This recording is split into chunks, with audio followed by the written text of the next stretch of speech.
स्वागत है मेरे YouTube चैनल पे। मैं हूं AK कश्यप। एक महत्वपूर्ण इन्फॉर्मेशन के साथ आप इस वीडियो को लास्ट तक जरूर देखिएगा।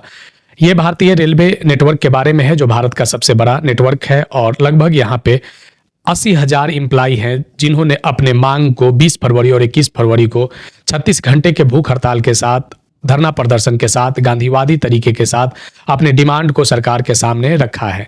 आज इसी विषय पर बात करेंगे। अगर आप रेलवे एम्प्लॉय से संबंधित हैं या इस तरीके के मांगों को अगर आप समर्थन देते हैं और इस इन्फॉर्मेशन अगर चाहते हैं, तो आप मेरे चैनल को सब्सक्राइब कर लीजिएगा, बेल आइकन को दबा दीजिएगा, ताकि आपसे संबंधित यहाँ पे चर्चाएं कंटिन्यू आप तक पहुँच सके।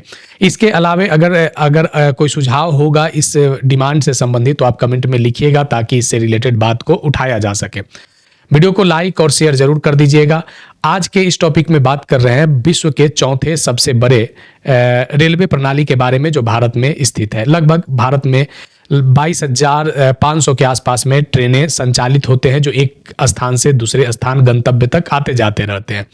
लगभग इसमें 9,000 के आसपास में मालगाड़ियां हैं और लगभग 13,000 के आसपास में पैसेंजर एक्सप्रेस वगैरह ट्रेनें हैं, जो एक स्थान से दूसरे स्थान यात्रियों को ले जाते हैं और लेकर आते हैं।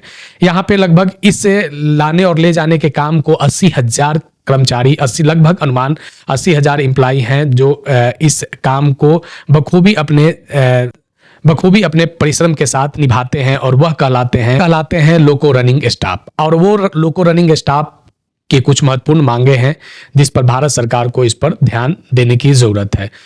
इन लोगों ने 20 और 21 फरवरी 2025 को रेलवे मुख्यालय में जगह जगह पर गांधीवादी तरीके से बिना रेलवे के कार्य प्रणाली को बाधित किए हुए इन लोगों ने धरना प्रदर्शन और भूख हड़ताल किया। इनके कुछ महत्वपूर्ण मांगे हैं और उस मांगों पर सरकार को चाहिए कि इस पर ध्यान दे।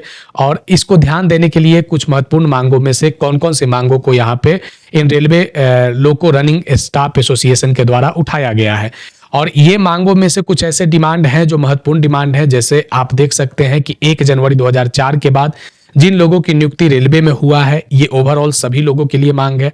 1 जनवरी 2004 के बाद जिन लोगों की नियुक्ति रेलवे में हुआ है, उन लोगों के लिए पुरानी पेंशन योजना को इन लोगों ने अपनी प्रमुखता से इस डिमांड को रखा है। इसके अलावा अगर आप देख सकते हैं, इन लोगों की जो वर्क ड्यूटी है उसको कैसे थोड़ा सा आरामदायक बनाया जाए, इसका भी यहाँ पे मांग रखा गया है। इसके अलावा यहाँ पे मालगाड़ी और यात्री ट्रेनों के लिए ड्यूटी को घंटों को सीमित करने की बात कहा गया है। मुख्यालय से समय पर वापसी की सुनिश्चित करने की बात किया गया है। कैब में आवश्यक उपकरण उपलब्ध कराने की बात किया गया। स्थानांतरण आवेदनों को शीघ्र निपटाने की बात किया गया। लेकिन जो सबसे महत्वपूर्ण यहाँ पे एक दूसरा मांग देख सकते हैं कि 1 जनवरी 2024 से रनिंग भत्तों में 25% की वृद्धि का मांग इनके प्रमुख मांगों में से एक है।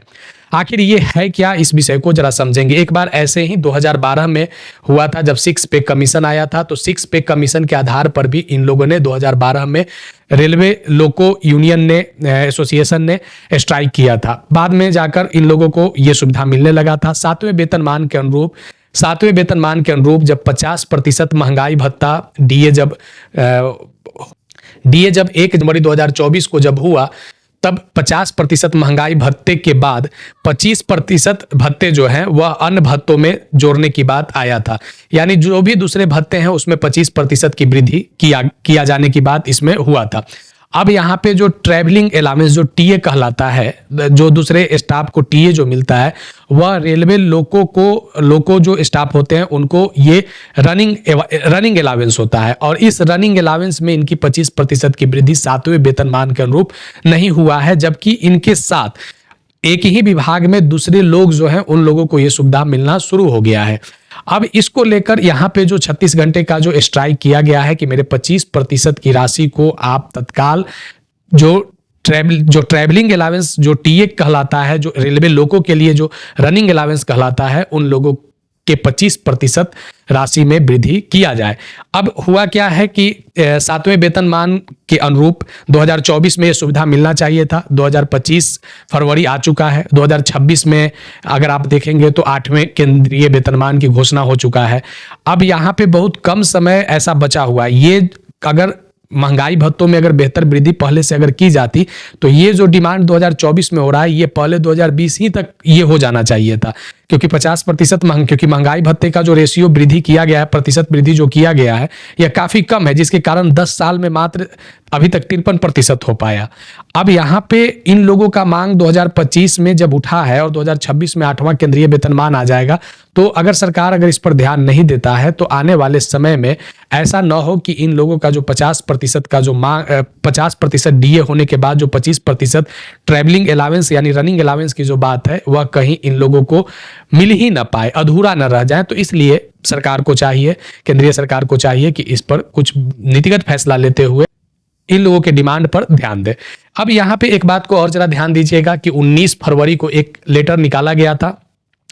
19 फरवरी को एक लेटर निकाला गया था रेलवे मिनिस्ट्री के द्वारा। इस लेटर को हम इसलिए ले रहे हैं क्योंकि आज 21 फरवरी को इस लेटर का जो टाइमलाइन है वह समाप्त हो रहा है, जिसमें कैसे स्ट्राइक किया जाएगा, धरना प्रदर्शन कैसे किया जाएगा, कैसे हड़ताल और हंगर स्ट्राइक किया जाएगा 20 और 21 को, इसको लेकर रेलवे डिपार्टमेंट को भी संज्ञान लेना पड़ा। और इस नोटिस में उन्होंने कुछ रेलवे के सेक्शन का भी जिक्र किया ताकि रेलवे परिचालन किसी भी प्रकार से बाधित न हो। जैसे उन्होंने इंडियन रेलवे एक्ट 1989 का हवाला देते हुए सेक्शन 173, 174 और 175 पर भी चर्चा किया। लेकिन यहाँ पे जो भी लोको पायलट हैं, लोको एसोसिएशन के जो स्टाफ हैं, उन लोगों ने ऐसा मौका आने ही नहीं दिया। एकदम बेहतर तरीके से रेलवे का परिचालन अपने ढंग से किया। हंगर स्ट्राइक, धरना प्रदर्शन को साथ रखते हुए गांधीवादी तरीके से इन लोगों ने अपने मांग को सरकार के सामने रखा है। यह मुद्दा इसलिए ज्यादा महत्वपूर्ण है क्योंकि भारतीय रेलवे भारतीय अर्थव्यवस्था के अलावे भारतीय जो समाज है उसका भी एक रीढ़ होता है। तो यहाँ पे अगर अभी आप इस तरीके के अगर और इन्फॉर्मेशन संबंधित आते हैं तो जरूर आपके सामने रखेंगे और सरकार से ये मांग करेंगे। आने वाले समय में अगर कोई सुझाव होगा इससे संबंधित तो आप कमेंट में लिखिएगा। नए जुड़े हैं तो चैनल को सब्सक्राइब करके बेल आइकन को जरूर दबा दीजिएगा। आगे फिर मिलेंगे नेक्स्ट वीडियो नेक्स्ट टॉपिक में। धन्यवाद।